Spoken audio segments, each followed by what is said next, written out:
Hello there, dear friends, and welcome once again to the Relaxed Fantasy Review. Today, we're continuing our series on the Humblewood campaign and talking about the races within. And we're going to be covering the last of the birdfolk races today. The birdfolk of Humblewood are very similar to the humans of the Forgotten Realms. The most widespread and influential and common of the races of this world, and they, unlike humans, they actually come in a few different distinct varieties. Today we're talking about the Strig. Strig are effectively owl people. Keep in mind that Humblewood was released long before Tasha's Cauldron of Everything and the Strixhaven books, so the Owlin didn't exist yet. And this was Humblewood's take on what it would be like to have an owl person. We'll get into their mechanical specifics in just a moment. But before we do, I'd like to let you know, Relaxed Fantasy Review has memberships. For just $1 a month, you can support me here on YouTube and get a couple benefits. First, you get a little badge next to your name in the comments, letting folks know that you're a supporter. But also, you get early access to my videos. I upload videos Monday, Wednesday, Friday, and I upload them a day early for members only. So if that interests you, you can click the join button just below the video down there. I'd love to see you in the comments. And if it doesn't interest you, that's totally fine. Just liking and subscribing is a great way to support me, and I really appreciate all of your support for my content here on YouTube. So the Strigs begin with a standard ability score improvement. Like I said, this is a pre-Tasha's book. They begin with a +2 to their strength. They are one of the stronger and hardier of the birdfolk races.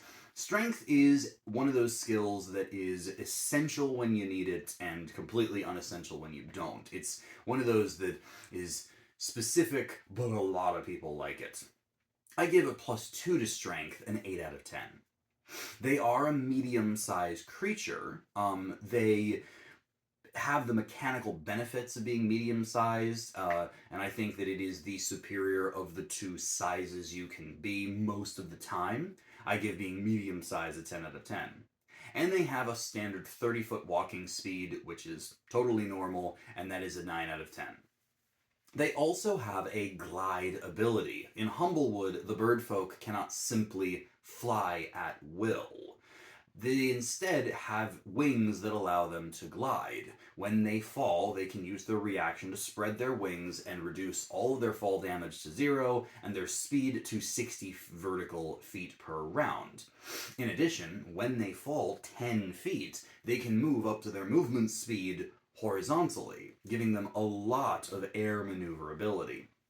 All in all, this is an amazing thing to get. It's not as good as regular flight by any means, but it is still incredible, and I give it 10 out of 10 regardless. They also have talons, which act as natural weapons.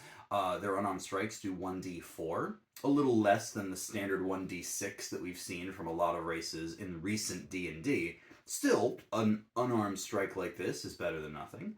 They also have advantage on any climbing checks that could be made on surfaces that their talons could reasonably help. Again, in modern D&D, that would probably just equate to a climbing speed.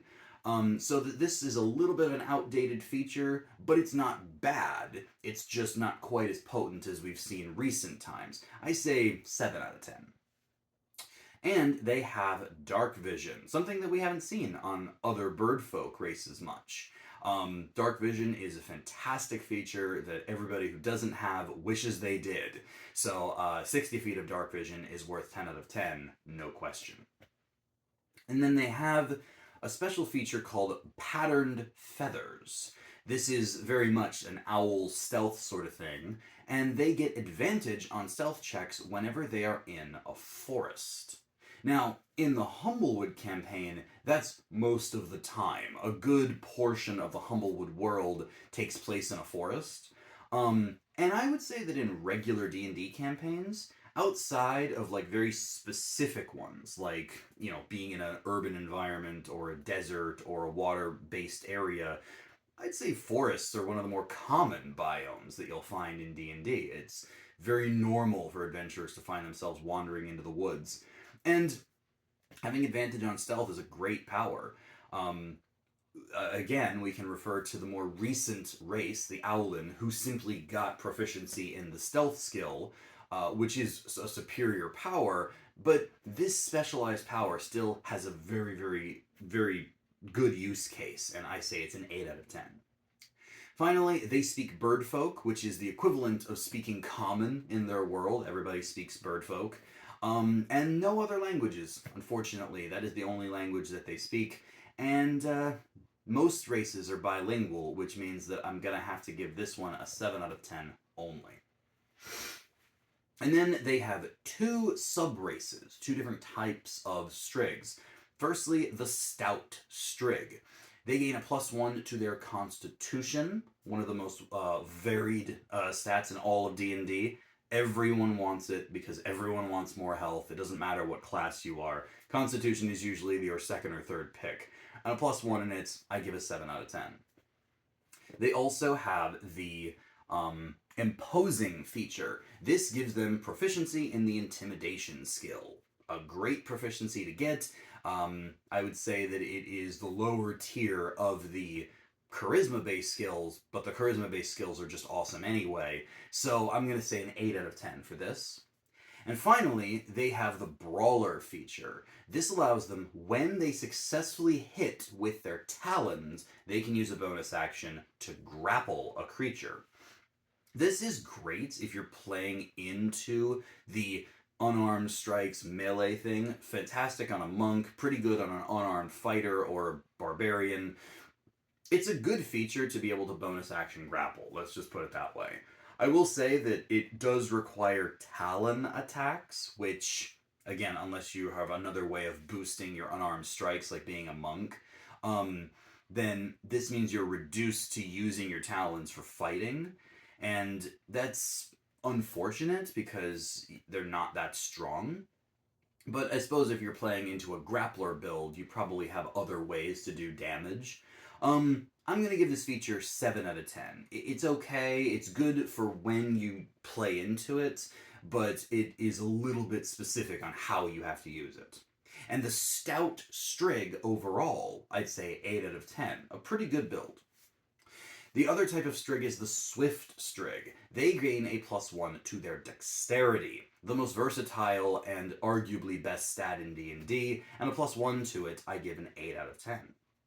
They also get a Swift trait where their speed increases to 35 feet, and that is a pretty big buff, considering that other Strigs are 30 feet, and there's several races in Humblewood that have 25-foot movement speeds. Being swift is going to do the Strigs a lot of good, and I give this 10 out of 10. Finally, they gain the Survivor trait, which grants them proficiency in the Survival skill, a decent skill, especially if you're playing in a Woodland or Wilds campaign, and I say that it is okay. I say 7 out of 10 for that particular skill. And overall, the Swift Strig, I grant a 9 out of 10. I'd say that their extra speed and dexterity kind of tops that extra constitution and toughness. It's obviously up to you based on your playstyle, whether you're going with the tough, sturdy, intimidating owl person or the fast and speedy survivor owl person. Either way, you're going to have a good time. Play into your strengths, play into what your character wants, and the Strig is actually a pretty simple race. They got dark vision, unarmed strikes, advantage on stealth, and then either tough intimidation and grapple or fast and survival based. It's easy to talk about, and they definitely lean into that more meat and potatoes, strong and fast or strong and tough, fighter or rogue type of character. This is a great build for a ranger, and I think that Strigs certainly have their place in any D&D table. And nothing here breaks the game. None of this is overly powered, so you could take them right out of Humblewood and put them in any D&D campaign, and I assure you, you'd have a good time. This has been the Relaxed Fantasy Review. If you enjoyed the video, please like and subscribe down below. Have a look for the join button down there, as well as a link to Humblewood's module. It's made by the Deck of Many, and I highly encourage that you check it out for yourself. Have a good one, my friends.